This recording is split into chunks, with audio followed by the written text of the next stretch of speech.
Corvallis. You're listening to 88.7 FM, KBVR, Corvallis. I guess it would be evening. The topic of discussion right now, music. Isn't that funny? Why wouldn't it be music? No. Okay, but independent artists specifically. So, I mean, that's what college music is all about, is indie artists, you know, indie labels, things like that. I want to hear, you had a good point.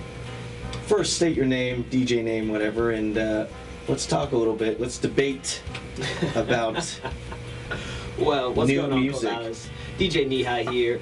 Part of what I've seen a lot in the last couple of years is that with consumers being able to take music down from the internet, be it torrents, YouTube, Bootcamp, any manner of things between it, what's really changed is that artists aren't able to make a lot of money off record sales. That's got its advantages. More people are able to use music, more people have access to it, which is great, but at the same time, we're seeing ticket prices going up. Is this a good thing? Is it a bad thing? Well, nobody wants to pay more. But it encourages bands to go on tour more. That's a good point. If you're funding this, if you're funding the bands to go out more, they'll keep coming out and they'll keep playing. Will you get a better show? That's the real question. You know what I watched last night, actually? I saw Real Big Fish. They had a live stream of their show in Spokane. That was pretty cool. Didn't even have to pay for that one. So could free live stream. Could the next logical step be them charging for an online access? Probably. Yeah, I'm sure bands do that, you know. To me, it's taking the reality out of a lot of the musical experience. These live streams are great because they increase access. You know, people who can't normally go to a show still get to experience it. But for me personally, it seems like a lot of the bands are focusing all their efforts on this digital stream, this digital consciousness of their music as opposed to the real thing. That's true. I mean, and it goes back to what you said about, you know, concerts. Like, if they're so focused on, I think hip hop is kind of like this in a way, because I've seen a lot of really bad hip hop shows, but people still listen to music because it's awesome, it's bumping, whatever. These hip hop groups, these artists, their online presence is amazing, and they have great tracks, and they can just whip them out, you know. But their stage presence is terrible. So, you know, there's a fine line there. I think it does come down to, like, people know, well, my roommates don't know, but people know, like, when an artist is good, like, they know when they are good, solid musicians. And I think a musician is the full package. They're good at what they do musically, and they have stage presence. So, I mean, that has not changed due to, like, the internet and the, you know, what's been going on in trends. But the cool thing is, too, anybody can get out music depending upon, you know, their resources, but the resources are pretty much all there. It's just a matter of, you know, motivation, I guess. If you're an artist, you can, you know, record something in your basement, put it up on Facebook, get like a ton of likes, and have like this amazing online presence. People are hearing your music, like, and that's never, you know, happened before. I think it's interesting. My dad always raves about it, how silly it is that people are bringing back the vinyl, and it's like, but these are things that we've lost because with this easy access of online internet technology. Most music you can access with, I don't know, maybe 10 seconds on the internet if you know where to look. Now there's certain sounds, certain songs, certain albums that you can only find on tape, on an 8-track, and that rarity, that difficulty to find makes it valuable. Yeah, it's true. You definitely, I don't know if you have to search harder, but you kind of, I think you have to be a little more picky about what you, you know, what you think is good and what you're kind of seeking and looking for, you know. There's so much out there, you kind of have to dig a little bit. You can't just be listening to top 40 and just go with the flow. If you want to find good music, you kind of have to dig a little bit deeper. So there you go. I think good talk, guys. Well done. Appreciate you guys contributing. We have a lot of people in the boodio, and I dig it. Thanks for tuning in to KBVR FM. We're gonna rock out with some good music, and yeah, that's what we're all about. KBVR FM, a little taste of weird.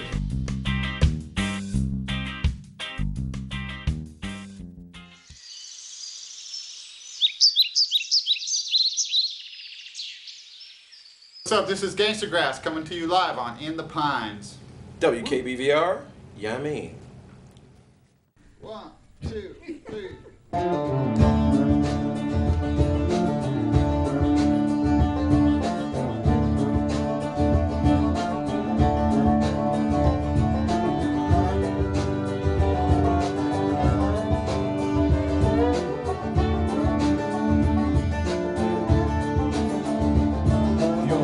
Ain't gonna help you if you ain't quick on the trigger. Your name is big, but my pull is bigger. I go hard. My name is Wrench. I'm the mastermind behind Gangstagrass. I sing and play guitar, I produce the beats, and put together this team, so we're going to introduce ourselves. I'm Davey Newsy, I'm on dobro. I'm John Dubs, fiddle player. I'm Doug Goldstein, banjo player. I am the almighty R. Son, the voice of reason, Philly born and raised, MC extraordinaire. I go hard.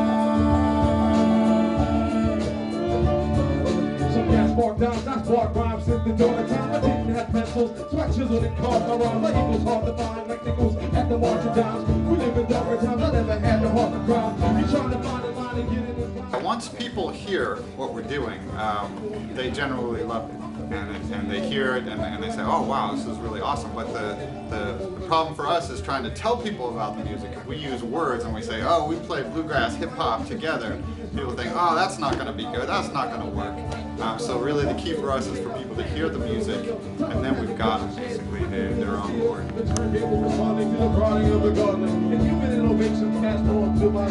Cash ain't gonna help you if you ain't quick on the trigger.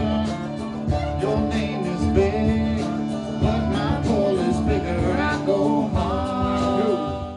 A few years ago, I got a call from people making this TV show Justified that's on FX, looking for some Gangstagrass that they wanted. They felt like the bluegrass hip hop thing would fit the theme of the show, because it's about a hardcore U.S. Marshal in Kentucky and bringing those elements together. So we got to do the theme song for the show, and now every week it's on. The show is doing really well, and people get 30 seconds of Gangstagrass in their ear at the start of every show. So we just get people coming to us from My that. body dies, my mind and essence to be enshrined in a galactic about people and worship as divine. And when platinum plaques have corroded and eroded into dust, I'm dismissed as the cat that like the rhyme exodus out of Greenland and Iceville back to the land of skills. Featuring displays of handbills of shows that I performed at, kept the light format. The Philly fans will rock the hospital that I was born at. My house on Rodney Street will be declared a national monument. Give the class of the ass, world is the by accomplishment. The potency in space attacking and conquering the Romulans, demolishing an empire. Slave policy abolition, coming back to earth to find my people are leading to freedom. Starting them when they're wondering where's our summer freedom. Some of this London that they don't even believe it, but the truth is no my people I can get my bosom. Your cash ain't gonna help you if you ain't quick on the trigger. Your name is big, but my pull is bigger. I go hard. I go hard.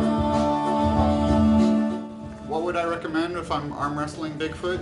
I would say the main thing is don't win. Just, you know. Yeah. And if you win, don't cheat, because he's just gonna get mad, and that's really, you know, that's a bad situation to be in. I can tell you, you know, unless you've got the ability to set a fire really quickly and get away that way.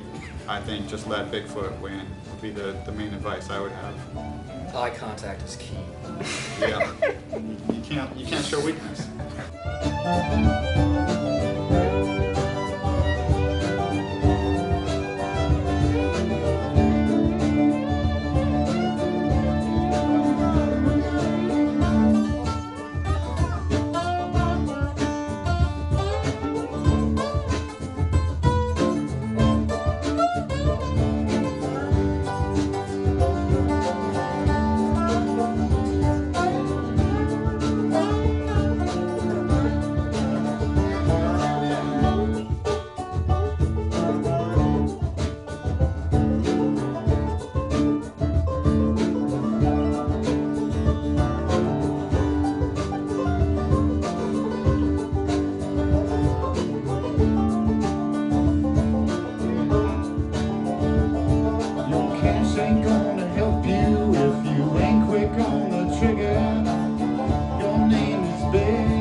never made sense that we take things so separately. You know, we have separate music charts and separate music radio stations, and I think we should just desegregate that. We go, y'all go, unless you go, and I go.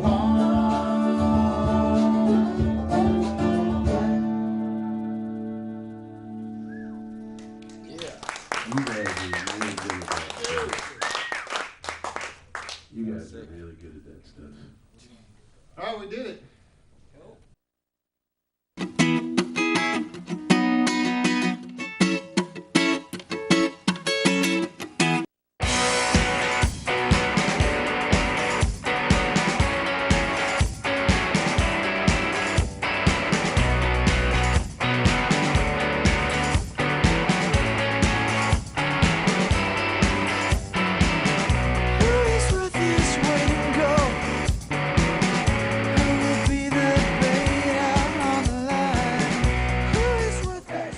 I'm in the studio here with Sadface. Hey! Hello there. And so you're on a little tour here. Where are you going and where have you been? It's a very little tour. We're pretty much coming here. We're playing at Bombs Away tomorrow night. But we mostly came in town for that show, and also our friend Steve Hunter's recording us as we're starting to demo some new material for a new album. So this show we're doing tomorrow night, half of the material is going to be pretty new. We've never played it live. So some brand new material. Definitely, yeah. Some new Sadface material. And I gotta ask the question that everyone asks. It must be the most annoying question ever. Why is your face so sad? Because it's funnier that way. That's pretty much all. People laugh at me all the time when they see me sad, so we thought it would be a way of, connecting with a greater audience through humor. See, now, is that a collective sad face, or do you all have different sad faces? Everyone's got their individual sad. Yeah, everyone is sad about different things. So they add up into like a transformer where the sad face yeah. More like Voltrons, the sad face Voltron. Yeah, that one's up there. Alright, well, why don't we play a track and get back and talk a little bit more. So, this track here called Sapphire Noise, before we play, you want to say a little bit about it? Max? Oh, it's, I wrote part of the song like 3 or 4 years ago when I was actually in France, this tiny little town, actually living in this school that was abandoned, and just kind of a chorus, and then I brought it with these guys. It developed into what it is now. Alright, well, let's take a listen. This is Sapphire Noise by Sadface. A lot of the songs on our first 2 albums, it was in our first couple of years just playing together, figuring each other out. Some of the songs we'd had for a while just as individuals, written before this band was ever really a concept. And a lot of that was just kind of fun of figuring it out and finding a sound and finding commonalities and ways to work with each other. And now we've been playing together for so long, kind of our big focus for this was wanting to, which is why we kind of just stopped playing for a while, and we just really wanted to focus on just writing together and trying to come up with ideas together and themes and working on things and have a really unified sound. Our drummer Joe assigned our bass player Max this song that kind of had this Latin beat feel. It's not Latin sounding at all, mind you, but it has a Latin beat feel. Thought it had a Latin Yeah, so we refer to it as Latin. But he assigned Max the topic, and what was it? All he said 2 words: tax collector. You can't use either. You can't use either word: tax or collector.